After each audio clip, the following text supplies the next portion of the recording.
What's up, unretirees? Art Johnson here.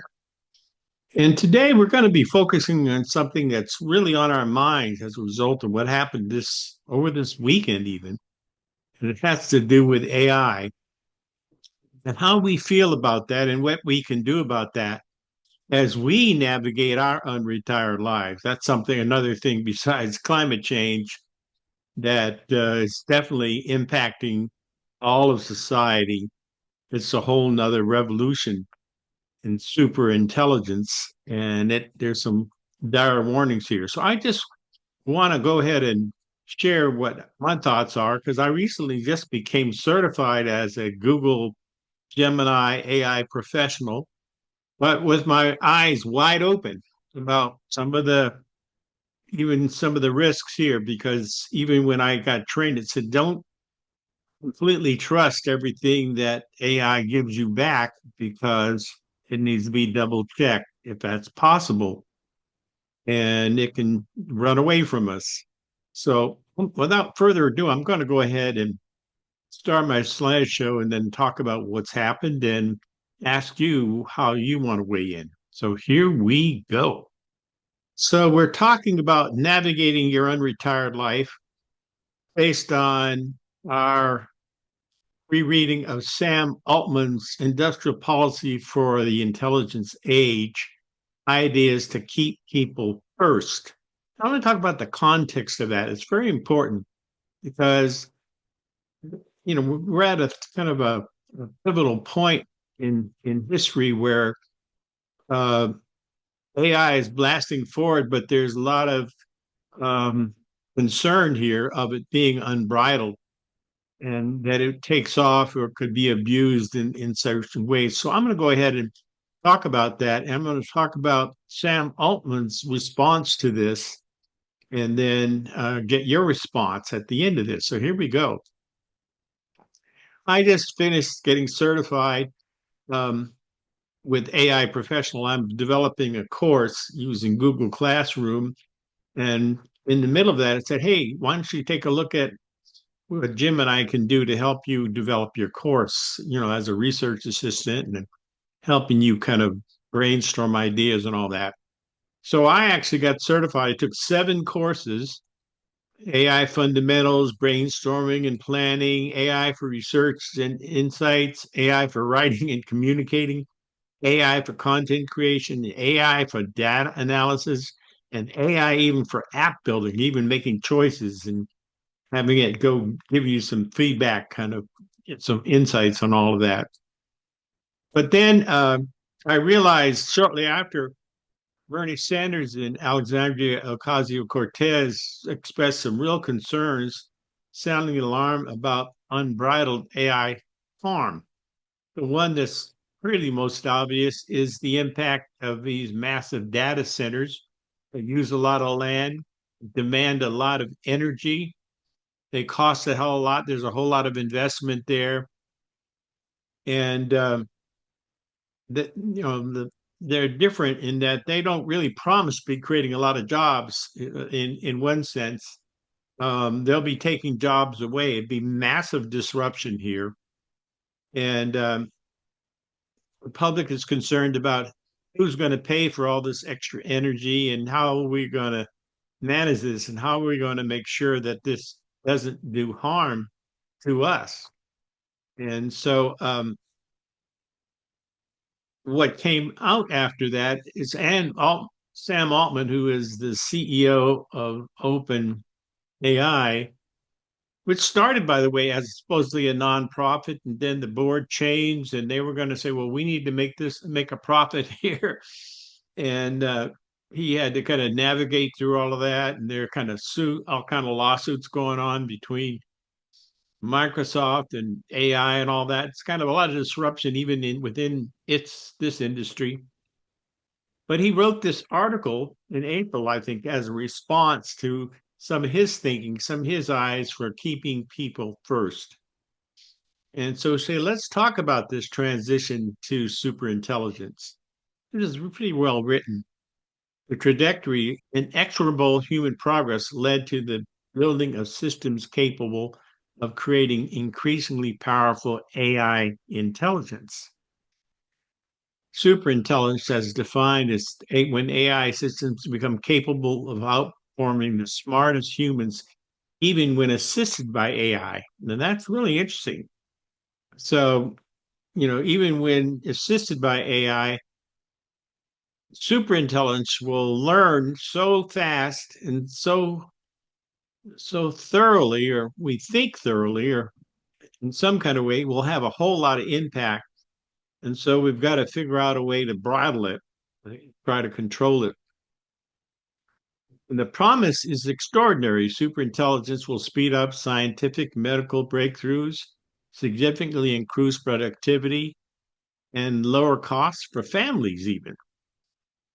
The goal is, therefore, to navigate this transition through a democratic process that gives people real power to shape the future and keep people first. That's the same kind of thing, that same concern that Bernie and ALC and many of us are all concerned. Why use this stuff? It's going to do us harm. However, there are some clear-eyed risks and three core aims in terms of his thinking. There are three key risks requiring policy solutions.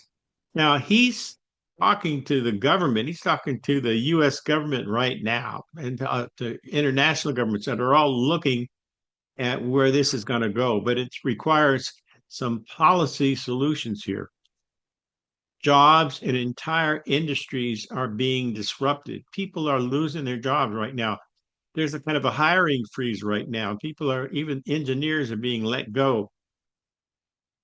And bad actors can misuse the technology, say in cybersecurity and even biology. They could make biological weapons based on the understanding of how things work.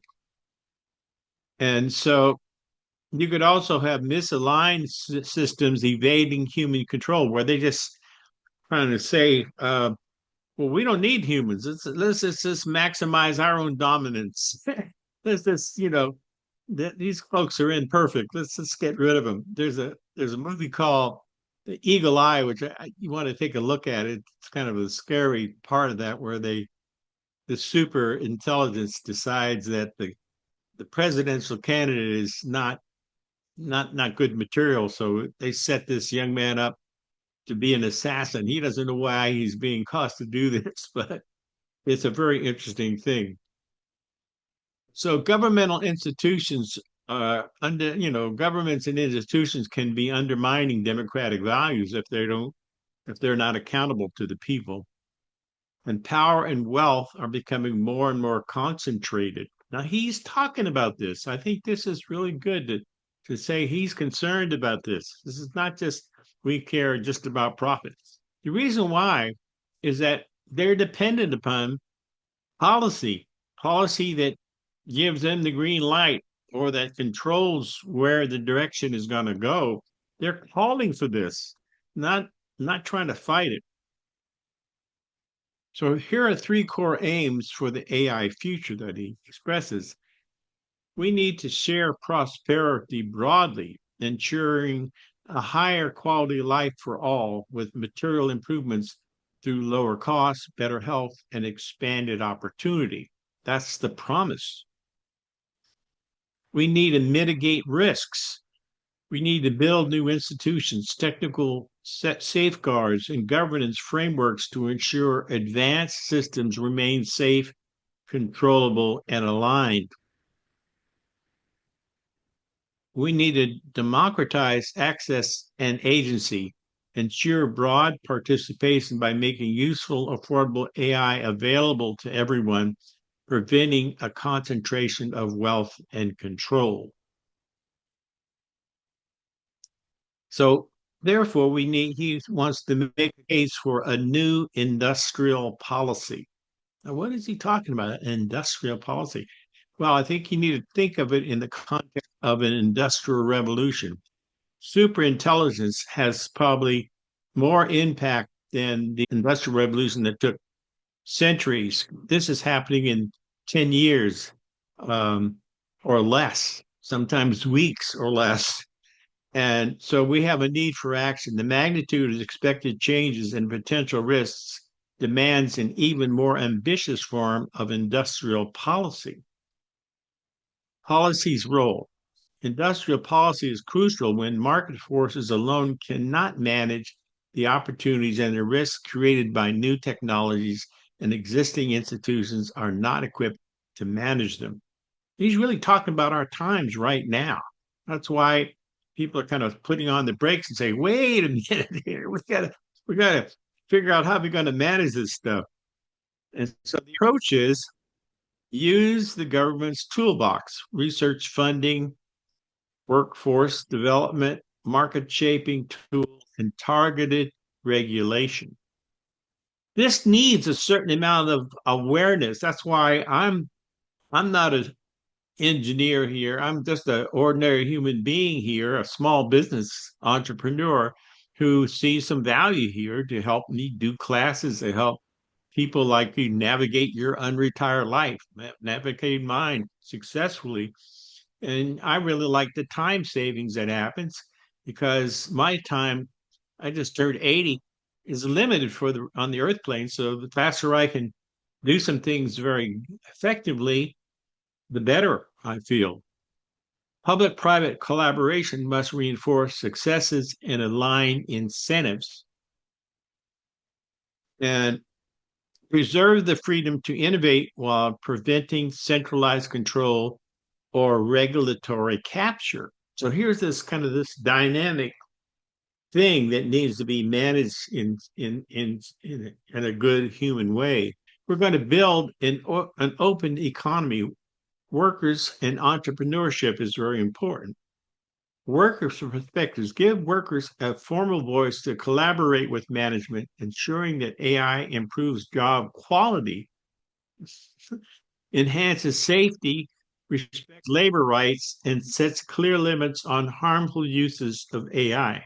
That seems that doesn't exist right now.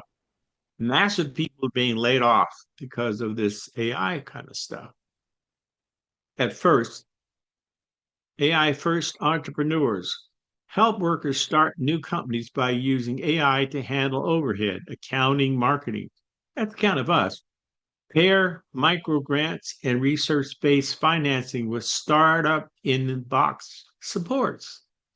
So, this Gemini AI is very much like this. This is a kind of a low grade version. It's not the one that's going to control nuclear weapons and all that, but it gives me some access to use these tools in a very practical way. And so there's a right to AI. Treat access to affordable, reliable foundational models as essential for modern economic participation. Make a baseline level of capability broadly available and support the education and infrastructure needed to use these systems effectively. That's what I'm kind of I'm kind of the guinea pig for this to do this to my head and heart are in a real good place. So I'm trying to use this in the most human relate possible. And so let's talk about economic modernization. And this is really gets to it. Public wealth fund. Create a fund to give every citizen a direct stake in AI driven economic growth, distributing returns directly to citizens. Think about it. If this replaces work and economies need cash flow, they need money to keep on going. The whole notion of work gets rethought, and the idea of maybe a guaranteed wealth fund, a public wealth fund, to keep the things flowing. If the machines are going to be doing some of that, what is that? What kind of work do I do now? What kind of way do I continue to have meaning in my life and to move forward, in all kinds of ways? Modernize the tax base, rebalance the tax base by increasing reliance on capital based revenues, higher taxes on capital gains, corporate income, and exploring taxes related to automated labor to stabilize funding for core programs like Social Security. This is really radical. this is radical thinking. You really have to think about these other models that happened when society was at risk, like the New Deal, where they had to think outside the box and say, hey, look, this is different now. We don't want to lose everything. We need to just make some reforms here. We need to modernize our economy. That's when Social Security got invited. So we actually have kind of I guess I'd call it social capitalism as opposed to more of a monopoly capitalism that we have now. So that's really radical here in terms of getting people to think about that. And there are some efficiency dividends. Convert AI efficiency gains into durable investments in workers' benefits. Increase retirement matches, health care coverage, incentivize time-based 32-hour work, 4-day work week pilots with no loss in pay. This is some pretty outstanding thinking here. And you can feel people kind of putting their, digging their heels because they're thinking in a certain mindset. But this is forcing us to change our minds and to wrap our heads around a new reality here. You need to create adaptive safety nets, invest in real-time measurement of AI's effect on work, automatically activate temporary expanded safety nets when disruption metrics exceed predefined thresholds. Predefined thresholds. They're saying, hey, well, look, if we lay this many people off, we got to have a safety net. We got to have something to catch them, or we're going to lose the whole stability of the nation here. Oh, wow. And so we need to build an open economy with workforce and science. So one of the things, a radical concept is portable benefits. If you're right now at one company, your benefits don't follow you. Okay. So you need to make them portable, build benefit systems, healthcare, retirement skills training that are not tied to a singular employee, following individuals across jobs and entrepreneurial ventures even. Wow, that sounds real social, doesn't it? Then pathways into human-centered work, expand opportunities in the care and connection economy. That has to do with childcare, elder care, education, health care, and pathways for displaced workers.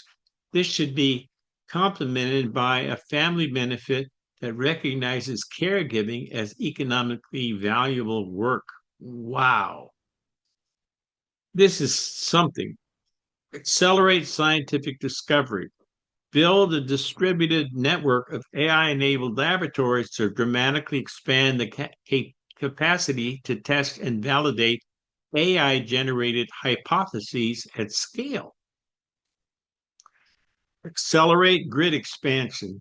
Establish new public-private partnerships to finance and accelerate the expansion of energy infrastructure required to power AI, assuring expanded infrastructure translates into lower energy costs for households.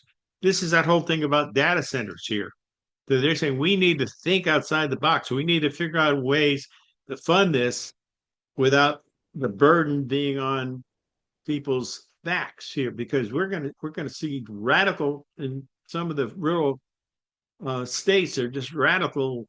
Do not, don't tread on me. Don't put them in our neighborhood. We don't believe this is going to do us any good.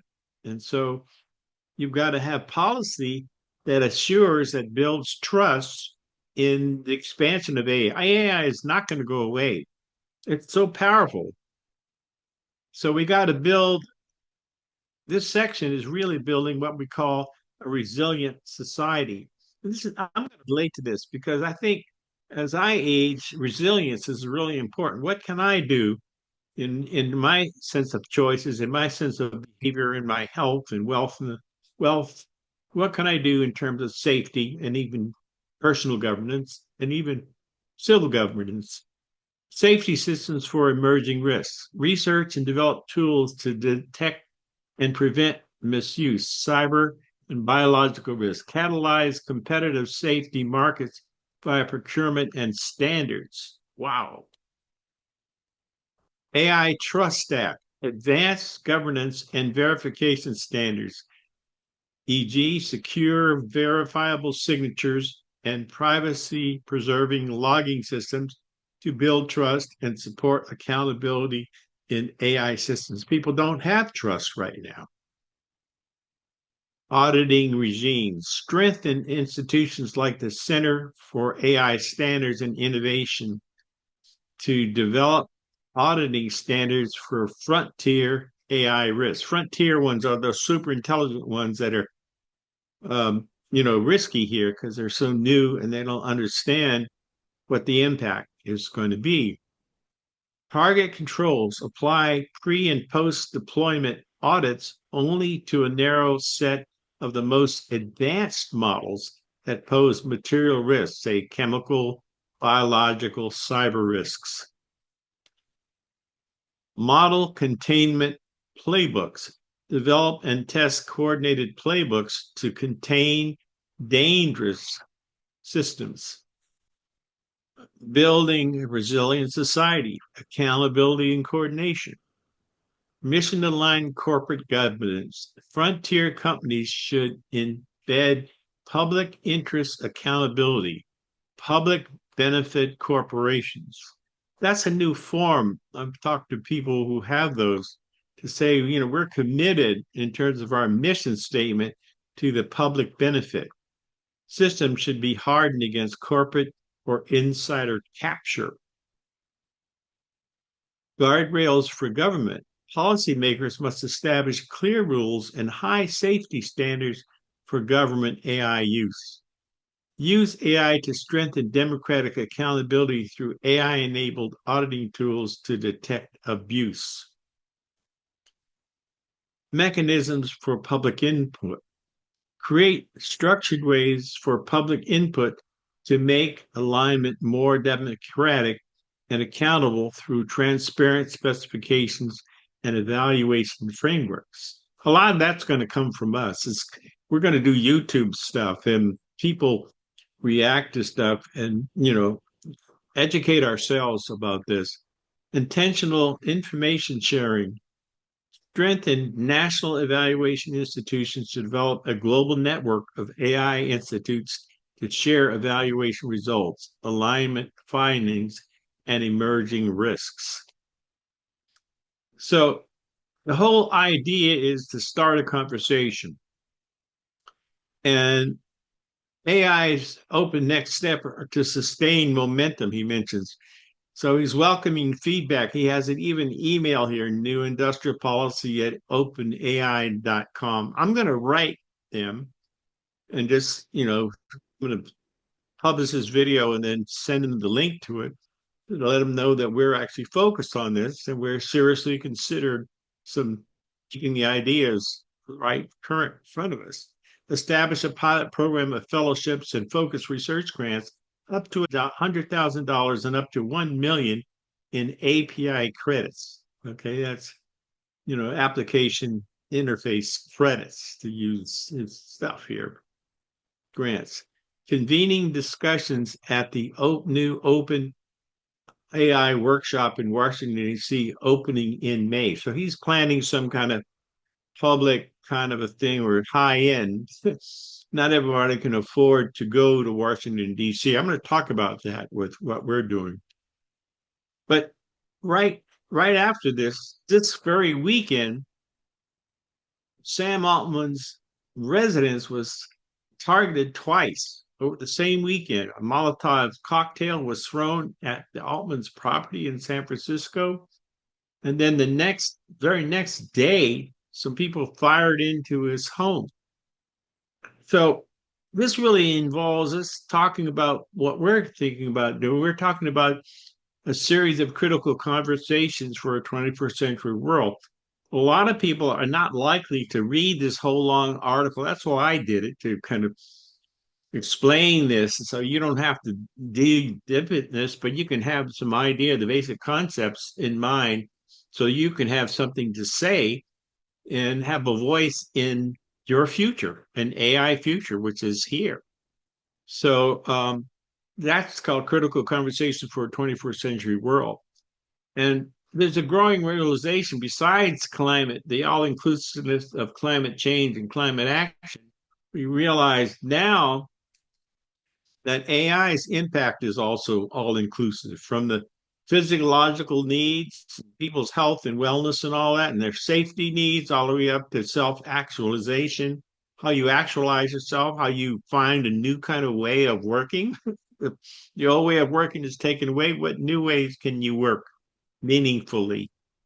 And how can you desire to become the best that you can be with the help of AI? Not taking any of that away. Human focused AI assisted learning, creating meaningful agency that flows good, can be all inclusive. And that's my calling. That's what I want to do in my way, starting with my own group of people, you know, people 55 plus and 65 plus who are now have some free time to navigate their lives. They're concerned about the climate. They may be concerned about the impact of AI. They might be interested in, ooh, how can that help me from my business standpoint? How can it help me from my personal development? All of that is something that I want to talk to you about. And so this is a whole new horizon for unretirees here. And I've had, this is my company, New World Communications. I have a whole suite of e-learning services. We do explainer video services to break this stuff down.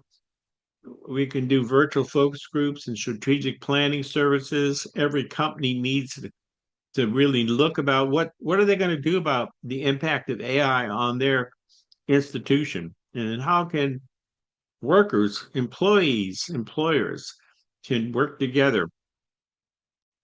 Um, so we have YouTube programming and channel development services. Have you thought about producing YouTube videos or making your own stuff? I'm producing this over a webcam here. I'm doing this over Zoom here and recording this whole thing. So this is a new possibility. There's never more opportunity than there is right now to do some major communications and learning here. And we're developing how-to workshops. So like I was mentioning, I have one that I'm developing called Navigating Your Unretired Life. It'll be about 8 weeks, and it'll be really neat. I'll give you some tools to navigate your unretired life in meaningful and productive and gainful ways. And we are able to do whole mobilization campaigns. Our entire suite has been designed to mobilize people in all kinds of ways. We have a virtual conference and trade show platform that we developed and new services for doing that. So instead of just having that one Washington, D.C. workshop that most people can't afford to travel to D.C. and attend, we can do this all over online via a new way of working with our virtual conference and trade show platform. And this means the impact on instructional design services. When people see what I'm doing here, they will say, well, wow, Johnson, you've got a lot of background here, your marketing background, your teaching and political science and ethnic studies. We need to have our approach be more inclusive and wiser. Maybe you can help us. And then there's physical world streaming. People will say, well, we're planning our annual, show, or we're doing all this stuff, investing in all these physical world events. Well, we can live stream them and add value. Other people that can't afford to be there can be there, adding more value to their experience, to your revenue even. And so the whole thing is to build global strategic partnerships. And that's really what we're trying to do is when people understand what I'm about and where we're doing to get known, to get trusted, get tried, to have some of our services bought again, and then refer to other people. We have a very affordable, zero carbon footprint way to move the needle. Let's say that. And so we're having, in terms of this is another thing that's impacting our species life span here. So even with climate change, as the climate clock ticks down, we have a sixth mass extinction of species life at risk here. But AI misuse can also weaponize that and become an extinction risk. And that's what this whole keeping humans first has been about. There's that racism, discrimination by race, by sex, by age. There's technological challenges. This is one of them. There are mental health challenges. There are physical health challenges. There are political and economic challenges. Wow, we're almost talking about the extinction, major World War III, violence, social unrest. And this is just really something that all concerned about, that we can do something about. And this environmental species life extinction challenge with AI and having the climate clock tick down. So we see this as a opportunity, learning and information management wise. We're entrepreneurs, so we entrepreneurs look at things that look most people look as challenges. We look at them as opportunities in disguise with a different mindset. And this AI thing is demanding that we think outside the box in different ways based on AI assistance. So what I want you to do is make sure you finish watching this video. That's the first thing. You haven't done that yet. You got to the end. Go back and finish watching it and weigh in with your comments. You know, what do you think? What do you think about this? Does this make sense to you? Weigh in, on the player here. Schedule a free consultation with me. I'm really interested in what's on your mind, what your concern is, and hopefully it's peaceful. I don't want to be talking to you about shooting up somebody's place. So let's connect, and we can do this in a really cool way and a really fun, joyous way. That's what I'm about. So this is just the kind of the neat thing that I hope that we can do. So I look forward to working with you. So if you need to talk to me or text me, you can call or text me at 206-920-8067. You can email me at support@newworldcom.com. You can visit our website at newworldcom.com. Schedule an appointment. Schedule a time for us to get together and talk. We can do this over a Zoom call. And think about your other friends. So we can have this as, a Zoom. I can have 100 seats going on at one time on my Zoom call here. So this is a good way for us to talk and for us to learn more about coming together as a group of concerned people with a whole lot of value, a whole lot of skills that we can leverage on behalf of humanity and this economy. So thank you so much, and I look forward to working with you.